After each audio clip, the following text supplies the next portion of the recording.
سلامونه دوستانو، دا وخت د چمن او کوټي پر لویه لار د محمد علي باوړۍ ته نږدې پر دغه سیمه باندې ولاړ یو.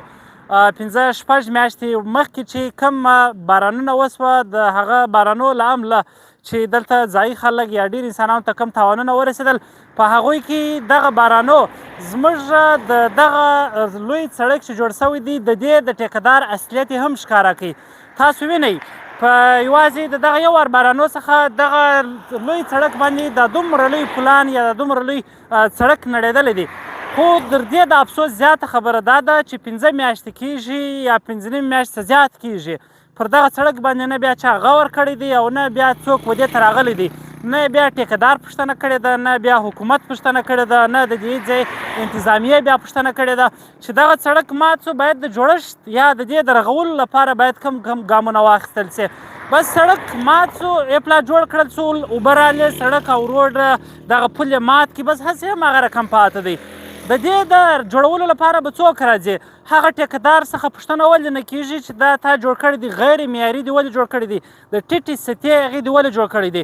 یا لږ تر لږه اوس په ټیکهدار دې راوغوښتل سي یا بل څوک دې راوغوښتل سي چې دا خو جوړ کړه پر دغه سړک باندې د چمن څه ونسې، بیا ځه تر کراچۍ پورې، در پنجاب پورې، تر ټوله پاکستان څخه راورسې، بیا د ټولې جنوبي ایشیا چې کوم دلته قازقستان او تاجکستان او افغانستان او ایران او نور لرې لرې سیمو ته در هندوستانه پورې ټوټل چې کوم د تجارت لپاره لاره استعمالیږي هغه هم دغه لاره ده. خو تاسو وینئ دغه لاره یوازې د یوې موټر لاره هم نسته چې یوازې دغه کوچنی موټر چې دونه کوچني موټران دي یوازې دغه موټران پر تېرېدلی سي او د دې تر څنګ دغه لوی لوی ګاډیانې را روانې دي، دلته ډېر انسانان تېرېږي. اخر د دې پوښتنه به څوک کوي او دغه ولې نه رغول کېږي؟ پر دغه لاره د یو موټر چلونکی د دغه ځای د ماتېدو په اړه داسې راته وایي: نوره دا خو داسې مشکل دی، د شپې هم کله موږ را روان یو پر دا لار باندې، دا خو موږ خو بیا هم د هغو نه ورسره ولد یو، خو دا چې ناولده کسان راسي هغو ته دا روډ نه معلومېږي دا مات سوی دی. دا د 15 میاشتې کېږي، د 6 میاشتې کېږي چې دغه حالات دی، دا روډ مات دی. هغه نو داسې موټران راسي وروره سیده هم راځي، د هغسې ورشوه سوي هم دي، سیده وریله سوي هم دي، مخامخ هم سره لګېدلي دي. نو چاته ناولده سړي ته درک نه ورکوي، 20 وارې موږ پکې غلط سوي چې ولد دي ورسره د شپې.